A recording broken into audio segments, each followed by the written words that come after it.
Oh my God, I've never told this story before, but I've had some beers. It was the worst experience of my entire life. Well, no, I've had my baby, my son, my youngest boy, he got an infection in his thigh and had to have like a surgery. That was the worst. But this is up there.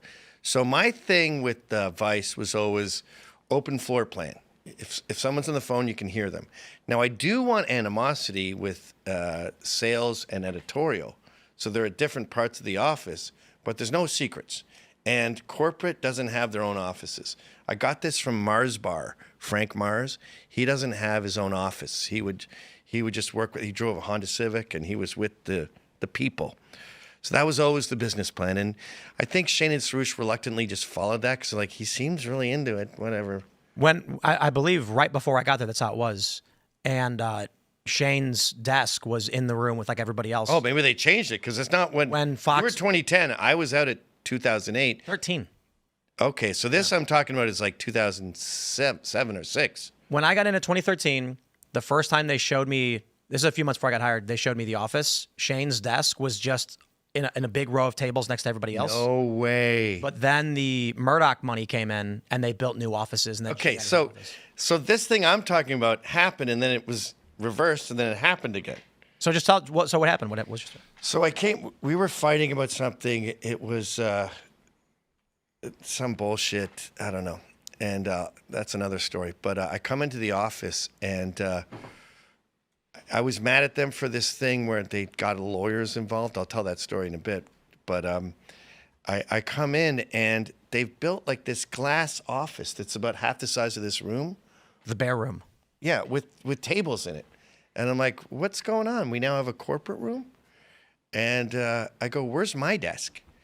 And they go, oh, there's no room. There's Saul, the manager, there's Serge, Shane, and me, and there's no room for you. And I started having a panic attack, and I was like sweating. I went outside. I called my dad for some reason. I was like, Dad, there's no room for my desk. And my dad is like he's like grew up poor and he's very risk averse. He's like, just tell them you're sorry. Say it's okay, my boy. Get your desk in that room, my boy. And that was, we never recovered from that. I said to Shane, I go like, let's drink a bottle of whiskey. Again, I've known this guy since I was 12. Yeah. I was like 30 at that point. And I go, let's just finish a bottle of whiskey and get it all out. And I realized when we did that, it took him like 12 days to say yes. We did that. I was the only one sipping the bottle. So I think I drank an entire bottle of whiskey. And he was like pretending to drink it, or having a water. I went careening down the stairs of his apartment. I was like, I think I broke my neck that night and self-repaired or something. No, I fucked myself up going down the stairs. Was that where he was basically saying, we're cutting you out or what? Oh, dude, we're really opening a Pandora's box here, and I got to piss. So I think what happened was his family, like when he was a young man, his parents got divorced. I got to go piss. All right, I'll pat her. But you go run to the bathroom. But basically, Shane is one of these people, and I'm similar, where once we like draw the line, once it's over, it's fucking over. Yeah. Like you could save my daughter drowning. Fuck you. Give me my daughter back. Get the fuck out of here. All right, part 2 coming soon after Gavin comes back from the bathroom. So I was only there for about just like a little bit over a year. And at the time, it was really interesting. They were producing these documentaries that were massive, if you guys remember them. Mm-hmm. And it was edgy and it was cool, like the bulletproof clothing one where they basically went met a guy, he wore a trench coat and they shot it. Or the scopolamine one where they did nothing. They literally just bought it and flushed down the toilet, but everybody wanted to watch it. It was just like cool new age journalism. And I remember the reporters going to crazy places and doing like drugs or experimenting or exploring different drugs and crazy different cultures. North Korea. Suicide Forest in Japan. All this crazy stuff. I field produced the North Korea Diaries documentary for Vice. Let me see if I can find that one. North Korea Diaries, Vice. I didn't go to North Korea. I went to New Zealand. And this one's got 6 million views. Kind of wild. I was field producer on this one. So I went and actually did the interview with the people who went to North Korea. It was actually in New Zealand. And the issue that I had at the company, so I'll just wrap mine up because Gavin's back, is when I joined them, I was like having the launch of my career. I was featured in Time Magazine. I got a bunch of these accolades. I was featured in Time Person of the Year, was the protester, and I was one of 6 features. So they were like, the protester won, and here are features, and I was one of them. And then they featured me as one of their most influential like social media personalities in February, and so I was getting all this attention. GQ did like a 6-page feature on me. So I went to Vice, I went to Al Jazeera, I went to Google, basically pitched them all and said like, here's who I am, here's what I'm doing. But Vice was the shining city on the hill, right? Everybody wanted to work there. So after like 6 months of negotiating, I said, listen, I do this live thing, I do the social media thing. You guys don't do it. I do field reporting. You guys don't do it. You bring me in and have me do this, like the field reporting for the North Korea stuff and Kim.com, and I'll do the live stuff for you. And then together, you guys will help build me up, and then I'll give you guys what I have. And they agreed. And then after a year, they weren't getting me the other end of the bargain. So I had done a handful of documentaries, but it was heavy lifting. And let's just say they got me about 70% of the way there, so I was relatively happy. But the third time I went and said, hey, guys, this is not enough. This is not what I was asking for. You're only 70%. First response from Shane was, Tim, we're going to give you more money. How does that sound? And I say, it's a start. But the money isn't the issue. The issue is we're not producing enough and doing enough on the ground. So eventually I got an offer and I ended up quitting. And they just didn't deliver on their end of the bargain. So that's why I ended up leaving. That being said, shortly after, some of the people that I knew who had gotten jobs, I instantly started seeing the corporatization and the wokeification. And within a couple of years of me having left, reporters at Vice who I had worked with were telling me to stop reporting and not to travel the world and cover the stories that I'd been covering before because it would be offensive or because it would help Donald Trump or something like that. Yeah. And that's what happened to the company. So I'm like, I guess I got it at the right time. I think they also got infiltrated with who wanted sex changes. So they go, let's unionize. Part of unionization is we want free Medicare. Okay, that sounds reasonable. If you get a big sore on I want you to get antibiotics, get an ingrown hair or whatever. And then it's like, no, I want to reverse my genitalia for 160 grand. Well, that's a tangent. Annual salary is 60, so let's go back. I mean, can you explain the details of like how you left Vice then? So you're stumbling down the stairs. You drank a bunch of whiskey. Yeah, that was me trying to fix things. That was me asking what happened with his secretary, and there was a lot of weirdness there. There's never one true catalyst with this kind of thing, right? It's sort of like divorce.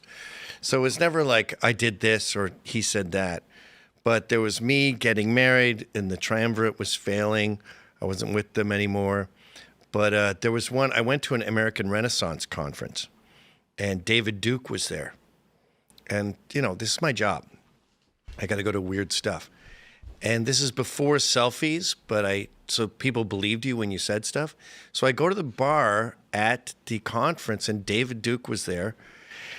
They all hated him. They kicked him out, I believe. But as a joke, I was like, I remember I said it to Kenny Hotz of Kenny versus Spenny. And I said it to this other guy, Trevor, and someone else. And I go, hey, I'm with my best friend, David Duke, at the bar.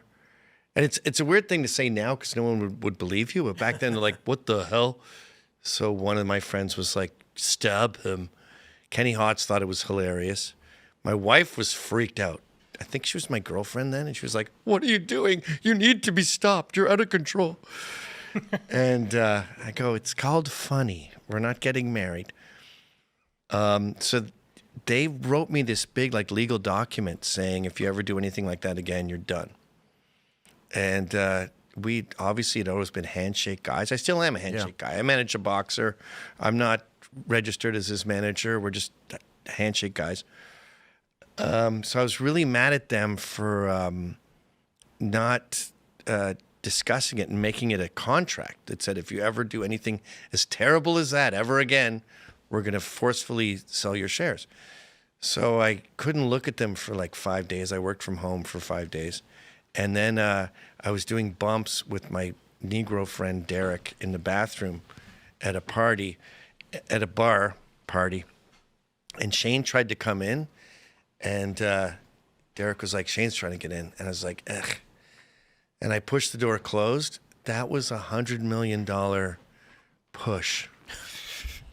Where Shane, in his mind, was just like, shh, he's dead to me. Wow. So the bottle of whiskey was after that. Yeah. But when I pushed that door closed, he was like, "You're dead to me."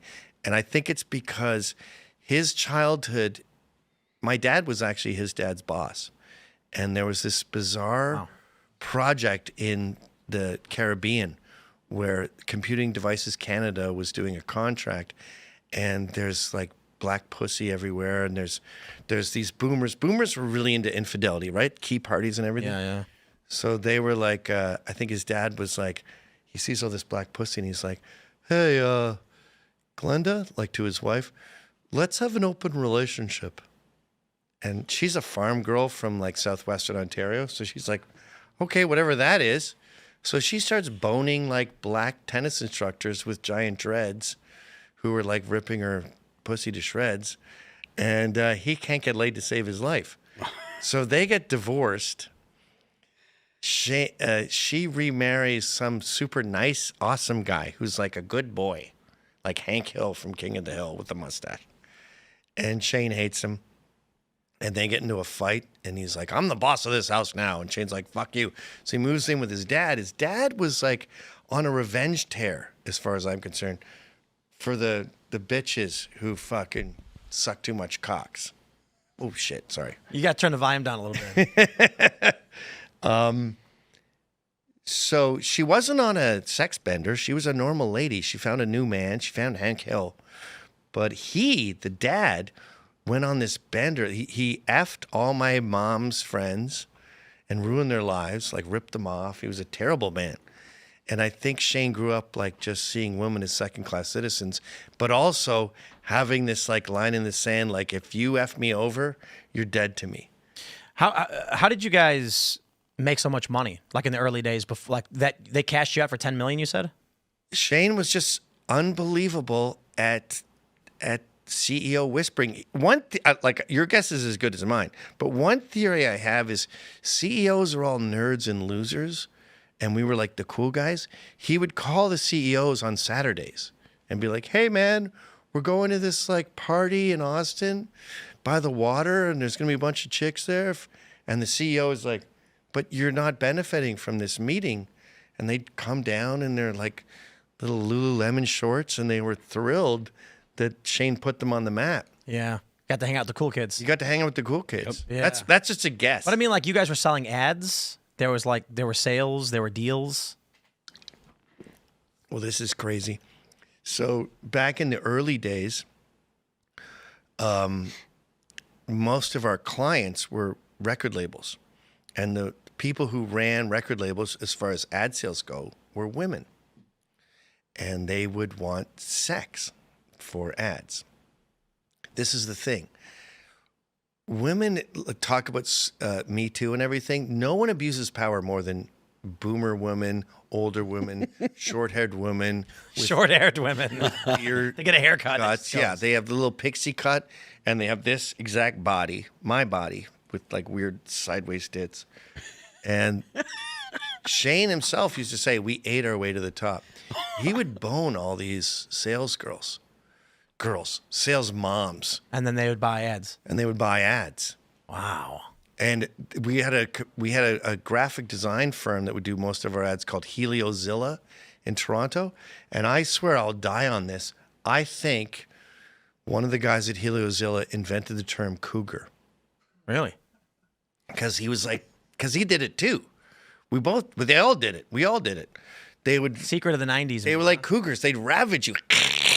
Where like you guys are like late 20s, early 30s, and you're going to these 40-year-old women being like, dude, mid 20s. I didn't bone any of them. That was Shane's job. But he told me this story once. It still makes, I have this like PTSD. If anyone ever goes like this to me, I'll murder them. Because he was having dinner with this woman. She shows up in a limousine, pixie cut, of course. He's like, here we go. He goes downstairs. They go have dinner. And during the dinner, she's eating her shrimp that's paid for by Universal. And she goes like this. To you? No, to him. Oh. He told me the story later. And that means put your hand in mine. Oh, man. Like, I'd rather be shot in the arm than someone go. So he has to, like, as he's eating his shrimp, put his hand in hers, and she just, like, squeezes it. And now you have $10 million from that deal, and he made, how many tens of millions? Probably 200 million. I think he spent 100 million on blackjack. Yeah. No, I've heard those stories. Yeah, so there was one moment, I think it was when I was there, that there was a news story was written about how he won 300 grand gambling. Yeah. And everyone was like, there's a picture of him with all this money. And I was like, guys, how much did he spend? Exactly. Dude, if you made 300 grand gambling, playing blackjack, you lost 3 million. It's just math. If someone won $3 gambling, you Now, hold on. lost I got a 30 system. bucks. Okay. I swear. Dude, David Cho was like that when he got his 100 million from Facebook. He would have his buddy go to different blackjack tables and feel the vibe. Jeez. And then he would come back and go, that's a winning table. And David Cho swears to this day that it worked and he made tens of millions of dollars. No, you didn't. Yeah, sure. You forgot the money you've effing lost. Yeah. Well, that's the thing. He did make tens of millions of dollars. He just lost tens of millions more. Yes. It's called, and you know what? With sales guys, selective memory is very effective because they go, no, your product sucks. No, your product sucks. No.